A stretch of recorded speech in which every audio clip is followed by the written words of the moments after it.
Paper 123, The Early Childhood of Jesus.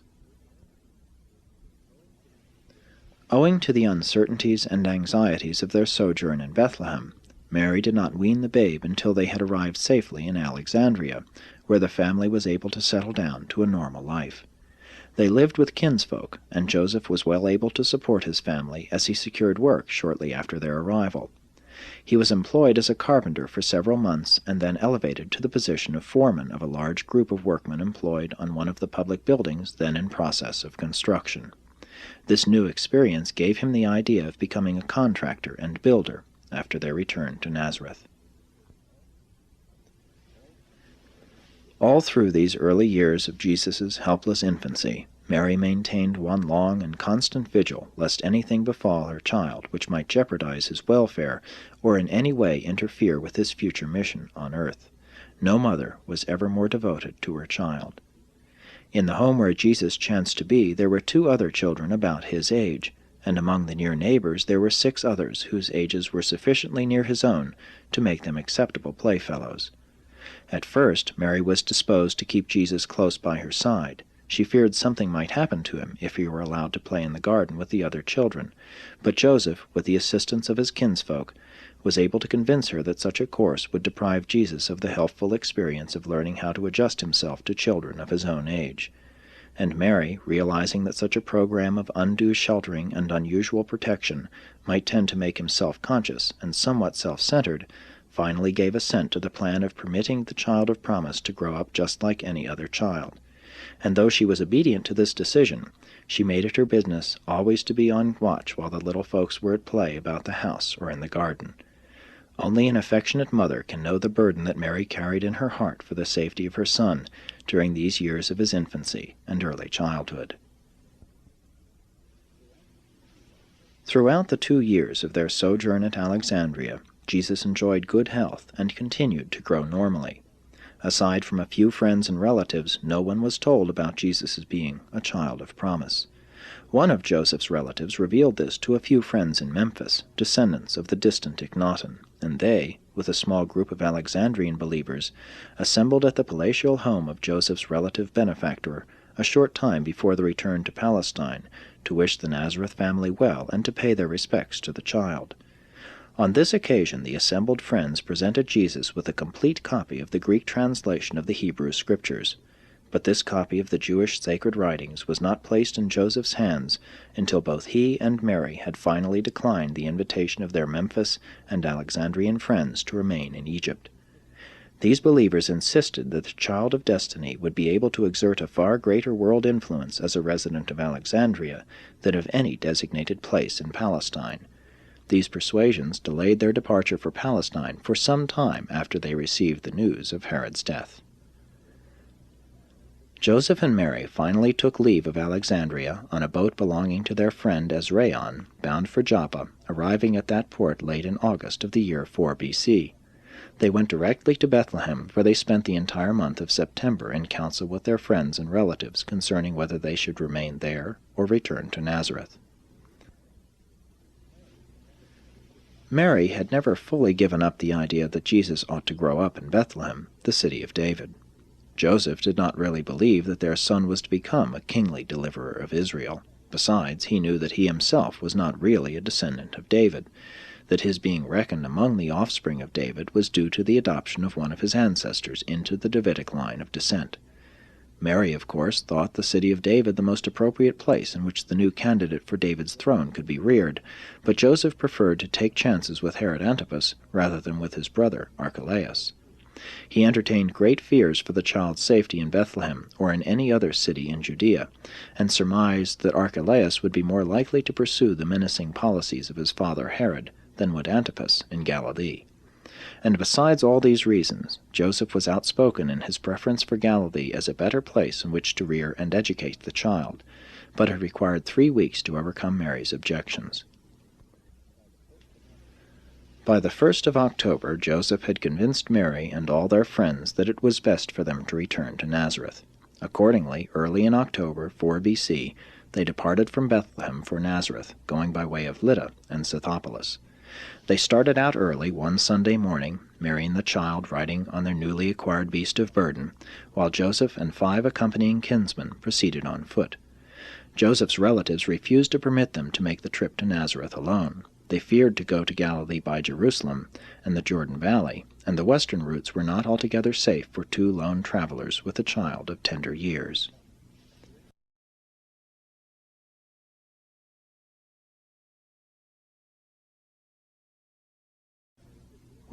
Back in Nazareth.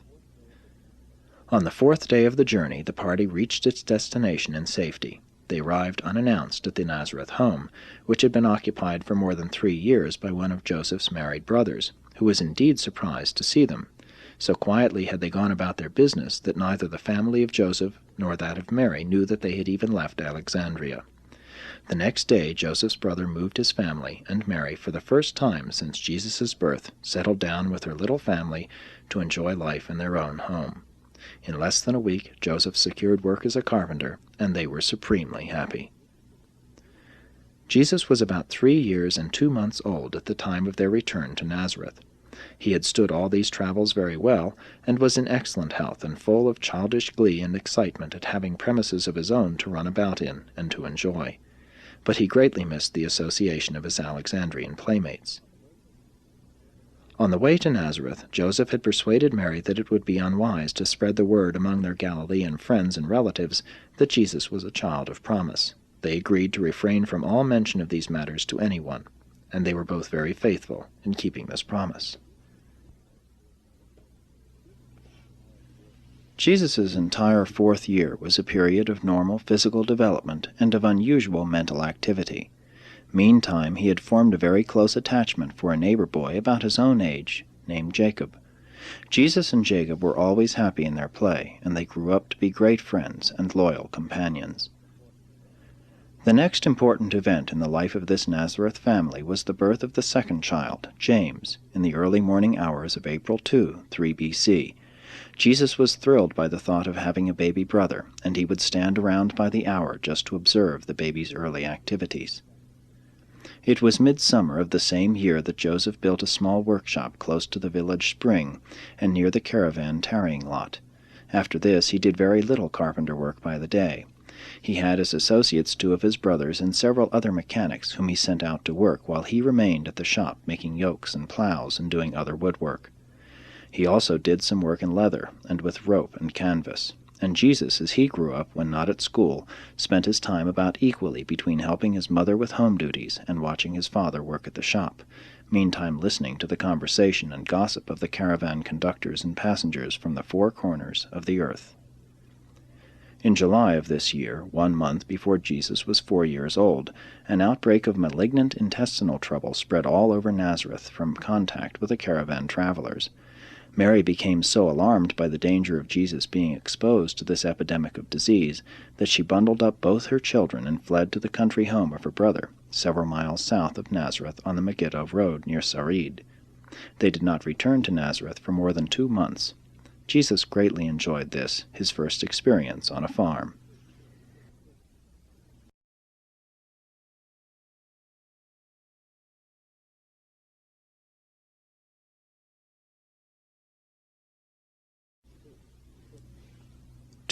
The 5th year, 2 B.C.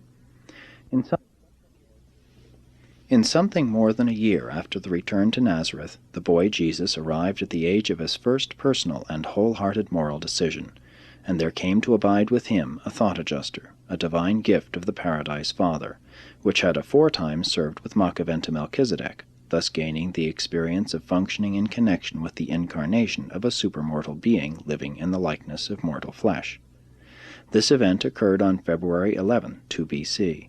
Jesus was no more aware of the coming of the divine Monitor than are the millions upon millions of other children who, before and since that day, have likewise received these thought-adjusters to indwell their minds and work for the ultimate spiritualization of these minds and the eternal survival of their evolving immortal souls. On this day in February, the direct and personal supervision of the universe rulers, as it was related to the integrity of the childlike incarnation of Michael, terminated, From that time on, throughout the human unfolding of the Incarnation, the guardianship of Jesus was destined to rest in the keeping of this indwelling adjuster and the associated seraphic guardians, supplemented from time to time by the ministry of midway creatures assigned for the performance of certain definite duties in accordance with the instruction of their planetary superiors.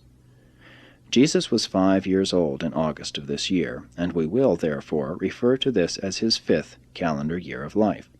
In this year, 2 BC, a little more than 1 month before his 5th birthday anniversary, Jesus was made very happy by the coming of his sister Miriam, who was born on the night of July 11.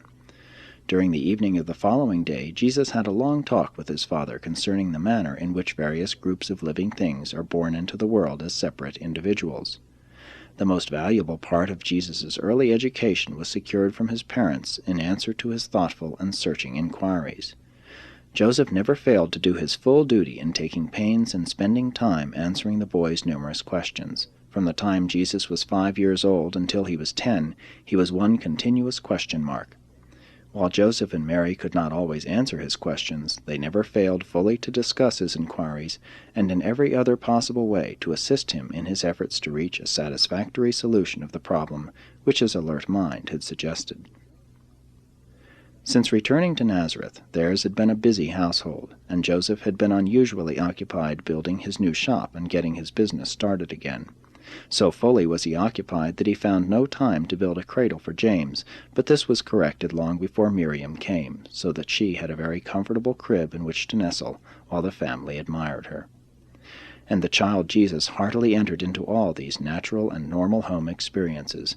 He greatly enjoyed his little brother and his baby sister, and was of great help to Mary in their care. There were very few homes in the Gentile world of those days that could give a child a better intellectual, moral, and religious training than the Jewish homes of Galilee. These Jews had a systematic program for rearing and educating their children. They divided a child's life into 7 stages. 1. The newborn child, the 1st to the 8th day. 2. The suckling child. 3. The weaned child. 4. The period of dependence on the mother, lasting up to the end of the 5th year. 5. The beginning independence of the child, and, with sons, the father assuming responsibility for their education. 6. The adolescent youths and maidens. 7. The young men and the young women. It was the custom of the Galilean Jews for the mother to bear the responsibility for a child's training until the 5th birthday, and then, if the child were a boy, to hold the father responsible for the lad's education from that time on. This year, therefore, Jesus entered upon the 5th stage of a Galilean Jewish child's career, and accordingly, on August 21, 2 BC, Mary formally turned him over to Joseph for further instruction. Though Joseph was now assuming the direct responsibility for Jesus' intellectual and religious education, his mother still interested herself in his home training. She taught him how to know and care for the vines and flowers growing about the garden walls which completely surrounded the home plot. She also provided on the roof of the house, the summer bedroom, shallow boxes of sand in which Jesus worked out maps and did much of his early practice at writing Aramaic, Greek, and later on Hebrew, for in time he learned to read, write, and speak fluently all 3 languages. Jesus appeared to be a well-nigh perfect child physically, and continued to make normal progress mentally and emotionally. He experienced a mild digestive upset, his first minor illness, in the latter part of this, his 5th calendar year. Though Joseph and Mary often talked about the future of their eldest child, had you been there, you would only have observed the growing up of a normal, healthy, carefree, but exceedingly inquisitive child of that time and place. 3. The events of the 6th year, 1 BC. Already, with his mother's help, Jesus had mastered the Galilean dialect of the Aramaic tongue, and now his father began teaching him Greek. Mary spoke little Greek, but Joseph was a fluent speaker of both Aramaic and Greek. The textbook for the study of the Greek language was the copy of the Hebrew Scriptures, a complete version of the Law and the Prophets, including the Psalms, which had been presented to them on leaving Egypt. There were only 2 complete copies of the Scriptures in Greek in all Nazareth, and the possession of one of them by the carpenter's family made Joseph's home a much sought place and enabled Jesus, as he grew up, to meet an almost endless procession of earnest students and sincere truth-seekers. Before this year ended, Jesus had assumed custody of this priceless manuscript, having been told on his 6th birthday that the sacred book had been presented to him by Alexandrian friends and relatives, and in a very short time he could read it readily. The first great shock of Jesus' young life occurred when he was not quite 6 years old. It had seemed to the lad that his father, at least his father and mother together, knew everything. Imagine, therefore, the surprise of this inquiring child when he asked his father the cause of a mild earthquake which had just occurred, to hear Joseph say, "My son, I really do not know." Thus began that long and disconcerting disillusionment, in the course of which Jesus found out that his earthly parents were not all-wise and all-knowing. Joseph's first thought was to tell Jesus that the earthquake had been caused by God, but a moment's reflection admonished him that such an answer would immediately be provocative of further and still more embarrassing inquiries. Even at an early age it was very difficult to answer Jesus' questions about physical or social phenomena by thoughtlessly telling him that either God or the devil was responsible. In harmony with the prevailing belief of the Jewish people, Jesus was long willing to accept the doctrine of good spirits and evil spirits as the possible explanation of mental and spiritual phenomena, but he very early became doubtful that such unseen influences were responsible for the physical happenings of the natural world. Before Jesus was 6 years of age, in the early summer of 1 B.C., Zacharias and Elizabeth and their son John came to visit the Nazareth family. Jesus and John had a happy time during this, their first visit within their memories. Although the visitors could remain only a few days, the parents talked over many things, including the future plans for their sons. While they were thus engaged, the lads played with blocks in the sand on top of the house, and in many other ways enjoyed themselves in true boyish fashion.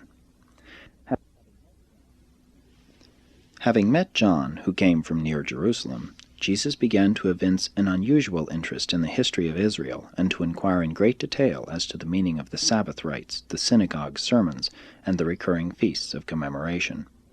His father explained to him the meaning of all these seasons. The first was the midwinter festive illumination, lasting 8 days, starting out with 1 candle the first night and adding 1 each successive night.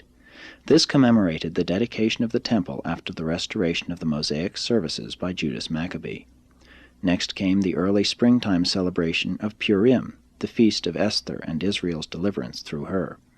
Then followed the solemn Passover, which the adults celebrated in Jerusalem whenever possible, while at home the children would remember that no leavened bread was to be eaten for the whole week. Later came the feast of the first fruits, the harvest ingathering, and last, the most solemn of all, the feast of the New Year, the Day of Atonement. While some of these celebrations and observances were difficult for Jesus' young mind to understand, he pondered them seriously, and then entered fully into the joy of the Feast of Tabernacles, the annual vacation season of the whole Jewish people, the time when they camped out in leafy booths and gave themselves up to mirth and pleasure. During this year, Joseph and Mary had trouble with Jesus about his prayers. He insisted on talking to his heavenly Father much as he would talk to Joseph, his earthly father. This departure from the more solemn and reverent modes of communication with deity was a bit disconcerting to his parents, especially to his mother, but there was no persuading him to change. He would say his prayers just as he had been taught, after which he insisted on having just a little talk with my Father in heaven. In June of this year, Joseph turned the shop in Nazareth over to his brothers, and formally entered upon his work as a builder. Before the year was over, the family income had more than trebled. Never again until after Joseph's death did the Nazareth family feel the pinch of poverty. The family grew larger and larger, and they spent much money on extra education and travel, but always Joseph's increasing income kept pace with the growing expenses.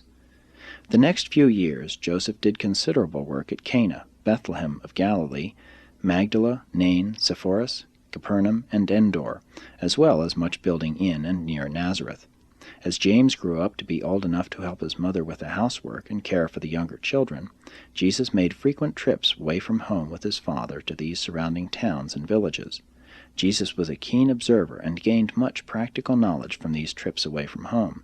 He was assiduously storing up knowledge regarding man and the way he lived on earth. This year Jesus made great progress in adjusting his strong feelings and vigorous impulses to the demands of family cooperation and home discipline. Mary was a loving mother, but a fairly strict disciplinarian. In many ways, however, Joseph exerted the greater control over Jesus, as it was his practice to sit down with the boy and fully explain the real and underlying reasons for the necessity of disciplinary curtailment of personal desires in deference to the welfare and tranquility of the entire family. When the situation had been explained to Jesus, he was always intelligently and willingly cooperative with the parental wishes and family regulations. Much of his spare time, when his mother did not require his help about the house, was spent studying the flowers and plants by day and the stars by night. He evinced a troublesome penchant for lying on his back and gazing wonderingly up into the starry heavens long after his usual bedtime in this well-ordered Nazareth household.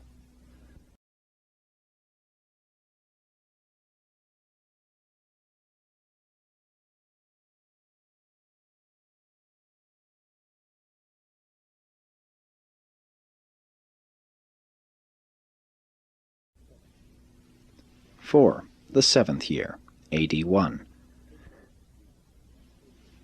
This was indeed an eventful year in Jesus' life.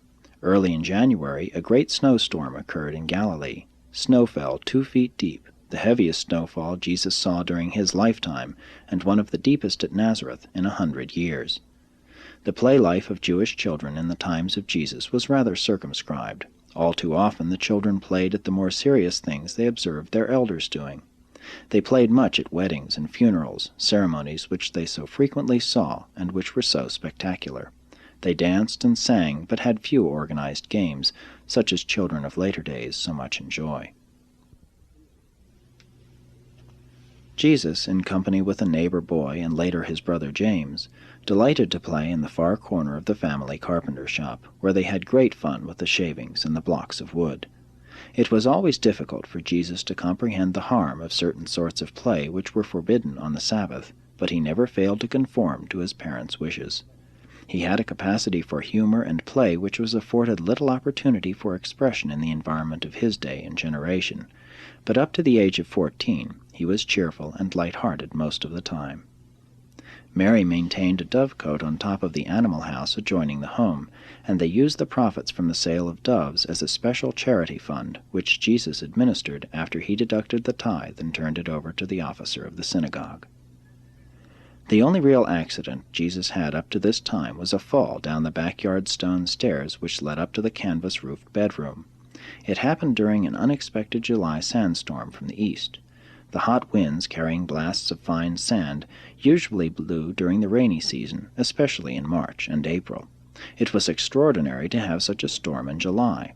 When the storm came up, Jesus was on the housetop playing, as was his habit, for during much of the dry season this was his accustomed playroom.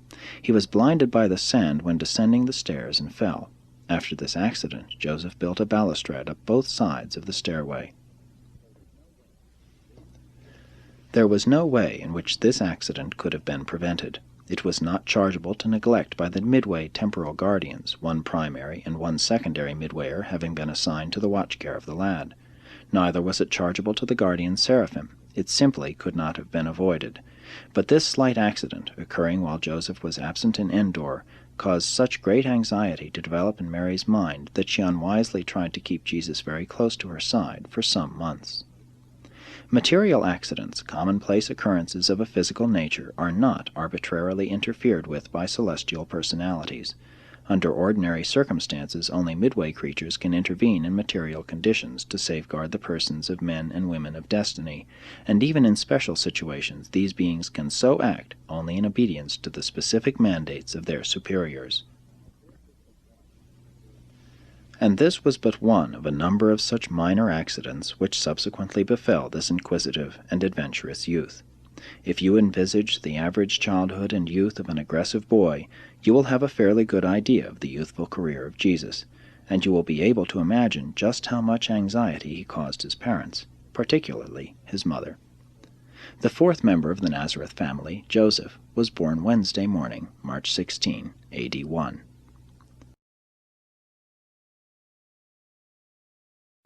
5. School days in Nazareth. Jesus was now 7 years old, the age when Jewish children were supposed to begin their formal education in the synagogue schools. Accordingly, in August of this year he entered upon his eventful school life at Nazareth. Already this lad was a fluent reader, writer, and speaker of 2 languages, Aramaic and Greek. He was now to acquaint himself with the task of learning to read, write, and speak the Hebrew language, and he was truly eager for the new school life which was ahead of him.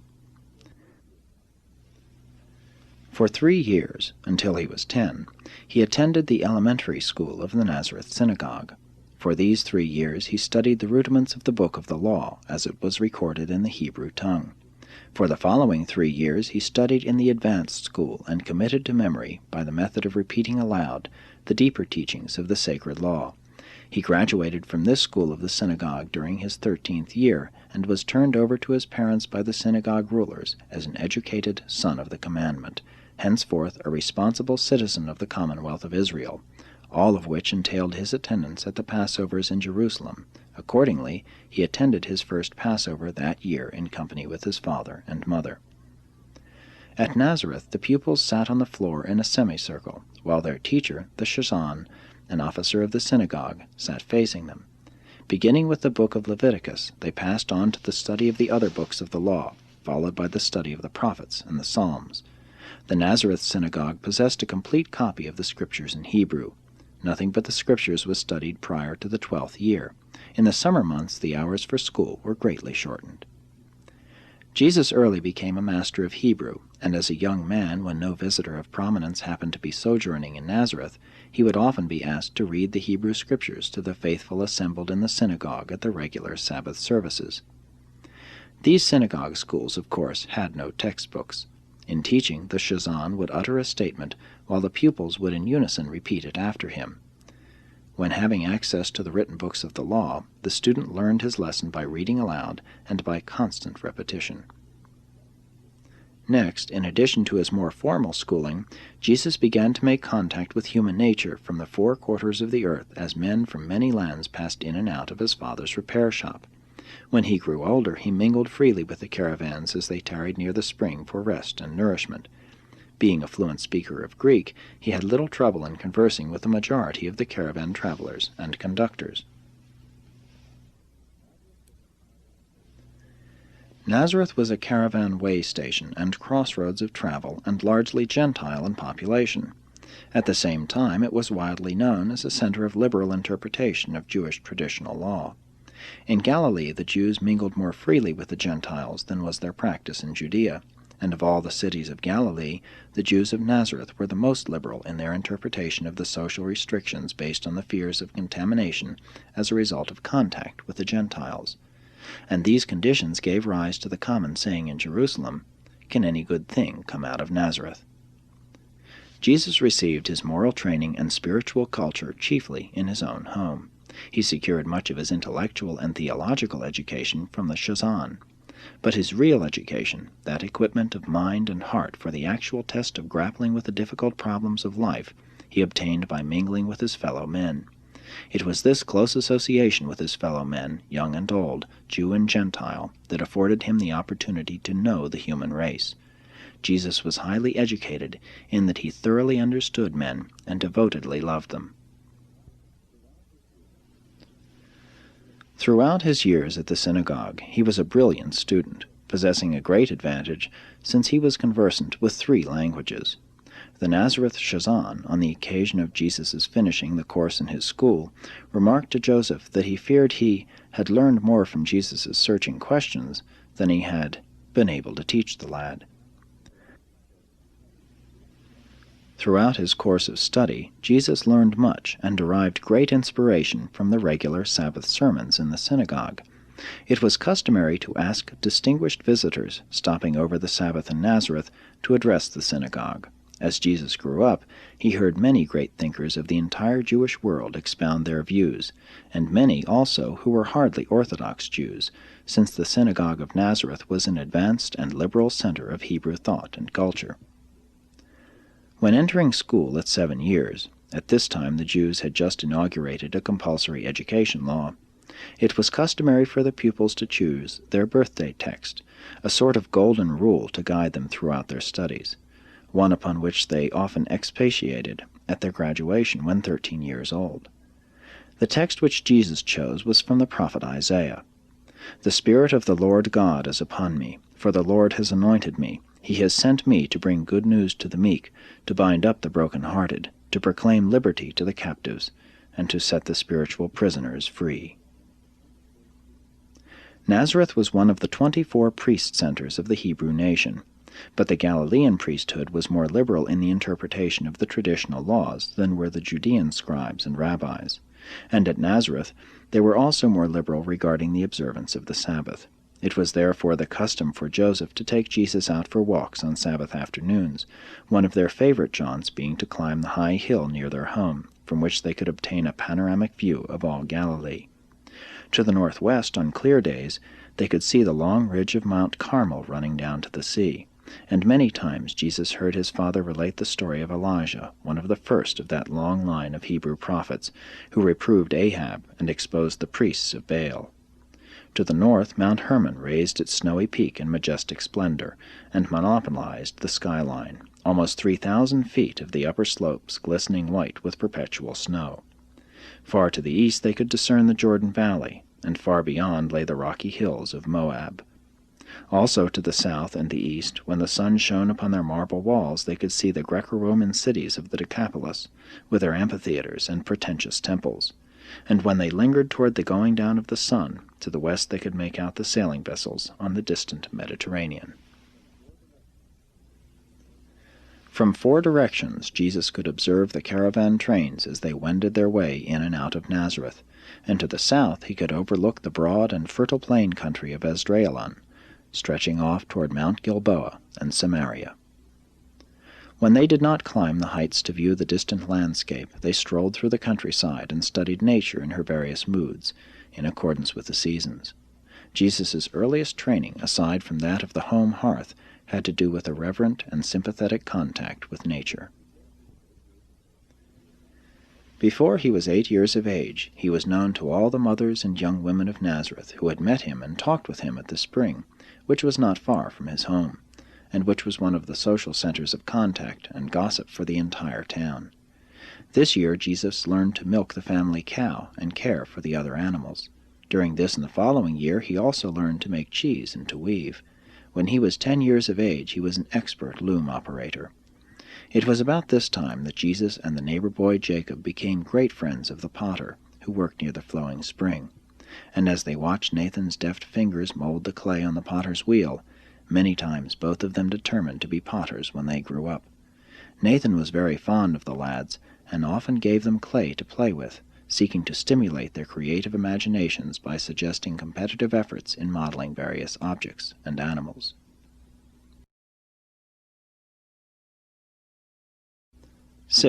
His 8th year, AD 2. This was an interesting year at school.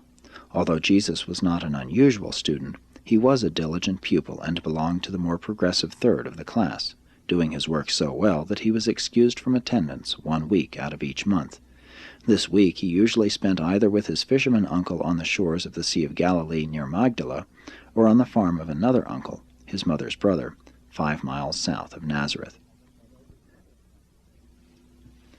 Although his mother had become unduly anxious about his health and safety, she gradually became reconciled to these trips away from home. Jesus' uncles and aunts were all very fond of him, and there ensued a lively competition among them to secure his company for these monthly visits throughout this and immediately subsequent years. His first week's sojourn on his uncle's farm, since infancy, was in January of this year. The first week's fishing experience on the Sea of Galilee occurred in the month of May. About this time, Jesus met a teacher of mathematics from Damascus, and learning some new techniques of numbers, he spent much time on mathematics for several years. He developed a keen sense of numbers, distances, and proportions. Jesus began to enjoy his brother James very much by the end of this year, and had begun to teach him the alphabet. This year Jesus made arrangements to exchange dairy products for lessons on the harp. He had an unusual liking for everything musical. Later on, he did much to promote an interest in vocal music among his youthful associates. By the time he was 11 years of age, he was a skillful harpist and greatly enjoyed entertaining both family and friends with his extraordinary interpretations and able improvisations. While Jesus continued to make enviable progress at school, all did not run smoothly for either parents or teachers. He persisted in asking many embarrassing questions concerning both science and religion, particularly regarding geography and astronomy. He was especially insistent on finding out why there was a dry season and a rainy season in Palestine. Repeatedly he sought the explanation for the great difference between the temperatures of Nazareth and the Jordan Valley. He simply never ceased to ask such intelligent but perplexing questions. His third brother, Simon, was born on Friday evening, April 14, of this year, AD 2. In February, Nahor, one of the teachers in a Jerusalem academy of the rabbis, came to Nazareth to observe Jesus, having been on a similar mission to Zacharias' home near Jerusalem. He came to Nazareth at the instigation of John's father. While at first he was somewhat shocked by Jesus' frankness and unconventional manner of relating himself to things religious, he attributed it to the remoteness of Galilee from the centers of Hebrew learning and culture, and advised Joseph and Mary to allow him to take Jesus back with him to Jerusalem, where he could have the advantages of education and training at the center of Jewish culture. Mary was half persuaded to consent. She was convinced her eldest son was to become the Messiah, the Jewish deliverer. Joseph hesitated. He was equally persuaded that Jesus was to grow up to become a man of destiny, but what that destiny would prove to be, he was profoundly uncertain. But he never really doubted that his son was to fulfill some great mission on earth. The more he thought about Nahor's advice, the more he questioned the wisdom of the proposed sojourn in Jerusalem. Because of this difference of opinion between Joseph and Mary, Nahor requested permission to lay the whole matter before Jesus. Jesus listened attentively, talked with Joseph, Mary, and a neighbor, Jacob the stonemason, whose son was his favorite playmate, and then 2 days later reported that since there was such a difference of opinion among his parents and advisers, and since he did not feel competent to assume the responsibility for such a decision, not feeling strongly one way or the other, in view of the whole situation, he had finally decided to talk with my Father who is in heaven. And while he was not perfectly sure about the answer, he rather felt he should remain at home with my father and mother, adding, "They who love me so much should be able to do more for me and guide me more safely than strangers who can only view my body and observe my mind but can hardly truly know me." They all marveled, and Nahor went his way back to Jerusalem. And it was many years before the subject of Jesus' going away from home again came up for consideration.